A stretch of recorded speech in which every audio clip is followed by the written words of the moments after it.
Sa bawat sulok ng Timog Silangang Asya, lalo na sa Malaysia at Indonesia, kumakalat ang nakakakilabot na alamat ng Pontianak. Sinasabing ito ay espiritu ng isang babae na namatay habang nagdadalang tao o sa gitna ng panganganak.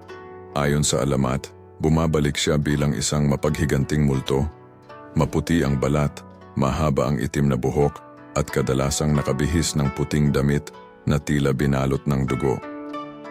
Madalas siyang makita sa tabi ng mga puno ng saging tuwing hating gabi, nilalapitan ang mga naglalakad ng mag-isa sa madidilim na lugar.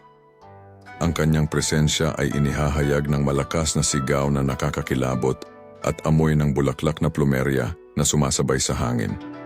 May mga kwento na kapag malapit na siya, bumababa ang sigaw at kapag malayo mas malakas ito na nagdudulot ng takot sa mga nakaririnig. Pinaniniwalaan ding kinukuha niya ang puso ng mga lalaking nagkasala bilang paghihiganti sa mga lalaking nanakit o nag-iwan sa kanya sa oras ng pangangailangan. Sinasabing ang pinagmulan ng alamat ay mga totoong insidente ng mga kababaihang namatay sa panganganak na nagdulot ng takot at paggalang sa mga espiritu sa paligid. Sa ilang bersyon, sinasabing may paraan upang mapatahimik ang Pontianak tulad ng pagtusok sa kanyang tiyan gamit ang isang tusok o paglalagay ng mga halamang gamot. Hanggang ngayon, nananatiling buhay ang kwento ng Pontianak sa mga takot ng gabi, patuloy na nagpapahiwatig ng mga kwento ng paghihiganti at pagdurusa sa madilim na sulok ng Timog Silangang Asya.